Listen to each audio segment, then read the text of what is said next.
guys, good morning. Kumusta? Kumusta na yung buhay natin? Kumusta yung pangarap natin? Guys, alam ko isa ka sa mga taong nangangarap katulad ko, no? Isa ka sa taong may pangarap para sa kinabukasan mo, para sa pamilya mo, at saka sa magiging buhay mo balang araw. Maraming salamat guys sa pag-click ng channel ko na ito. Sana guys matulungan ka rin kumita dito sa Binance. Kung bago ka pa lang sa channel ko guys, paki-sign up naman ng link sa baba para matulungan ka sa aking mga video tutorial, at saka paki-share na rin sa mga friends mo guys, at saka paki-comment sa baba para may guiding kita. Maraming salamat guys. So dito na tayo guys, umpisahan na natin guys kung ano ba yung mga cryptocurrency guys na magandang i-invest ngayong 2025. So dito guys, mapapansin mo yung BNB USDT natin, no? Kasi Pilipinas tayo, so gagamit tayo ng USDT. So dito guys, itong BNB o kaya Binance Coins, isa ito sa pinakamagandang i-invest ngayong 2025. Yung isa sa the best guys na ating pag-aaralan. So kung mapapansin mo dito guys, yung ano natin, yung BNB natin nasa $649.13 siya. So dito guys, mapapansin mo yung graph na paahon siya, pataas siya, no? So ito guys, no, mapapansin mo yan na pataas na yung graph natin. Although guys, nagkaroon siya ng fluctuation dito sa itong banda na to, makikita mo diyan na bumaba siya pero bumalik siya pataas, no? That's normal, no? Normal yan guys. Pero dito naman guys, papansin mo dyan na pataas siya ng pataas, nagkakaroon ng konting kurba dahil nagkakaroon ng ceiling. So itong BNB guys, isa ito sa mga may recommend ko sa iyo na magandang i-invest ngayong 2025. Kaya umpisahan mo na guys dito sa BNB, no?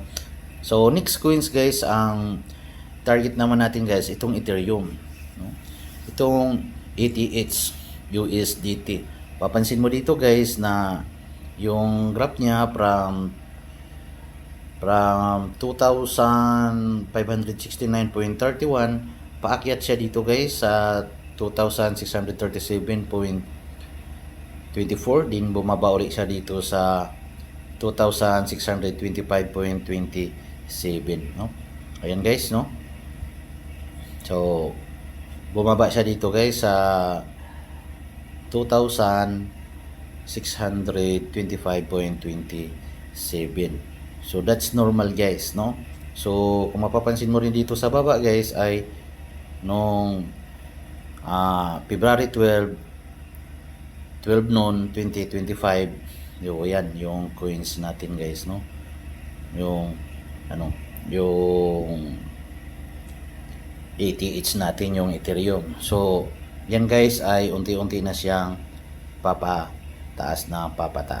So Ethereum guys, yung pangalawa sa may recommend ko sa iyo para tandaan, at saka kung gusto mo diyan ka mag-invest ka guys sa ETH. Next guys, itong Solana. So ang Solana guys o Solane, so sa ngayon ay nagkaroon siya ng presyo na $196.21 na siya. So negative pa siya, pero guys, mapapansin mo dito nagkaroon siya ng pagtaas dito sa 193.13, paakyat siya ng paakyat, pumasok siya dito sa 196.21. Kaya kung papansin mo guys, malaking ano na yan, no? Yung malaking puntos na yan yung pagtaas niya from 193.13 hanggang 196.21. Kaya ito guys, isa sa mga target natin yung Solane, no? So next, titingnan naman natin yung sunod na isa sa mga best coins din natin guys, ito yung Ripple o kaya yung XRP USDT. So ngayon guys, mababa yung presyo niya, naghahalaga lang siya ng $2.41, no? Pero mapapansin mo guys na ito ay pa-boom din. Kasi dito guys, tingnan mo, 2,3,804 ito, no? 2,300 2.3804, pupunta naman siya dito sa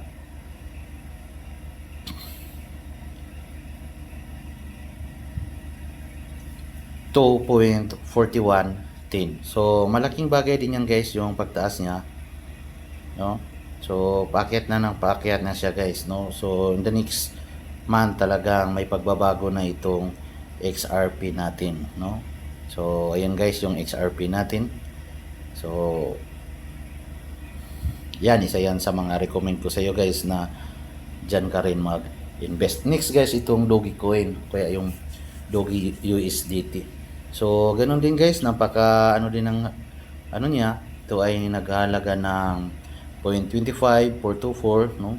Negative pa siya guys sa mga araw na ito, pero ito ay isa sa mga stable coin na kung saan magkakaroon ka rin dito ng benefits. So dito kung mapapansin mo sa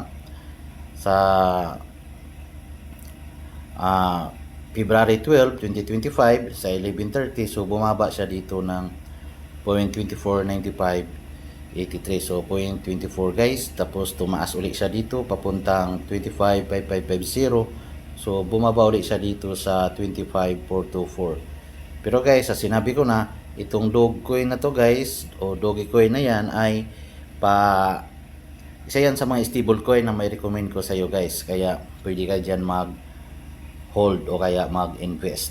So next guys, itong ADA o Cardano. Ito yung price niya ngayon guys ay nasa 0.7851 dollars siya ngayon.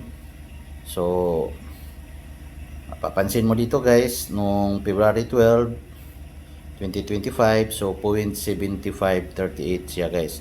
Pero guys, kung pansinin mo naman dito guys, sa bandang alas 4 ng hapon guys, pumalo naman siya ng 7.7947. Kaya malaking ano yan guys, from 7.75 to 0.79.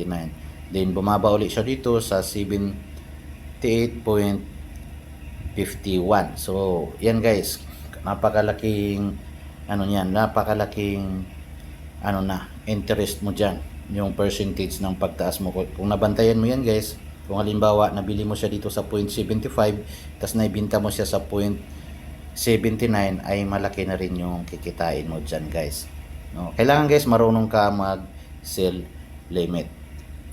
Sa mga susunod na video guys, saka natin pag-usapan yung sell limit natin guys.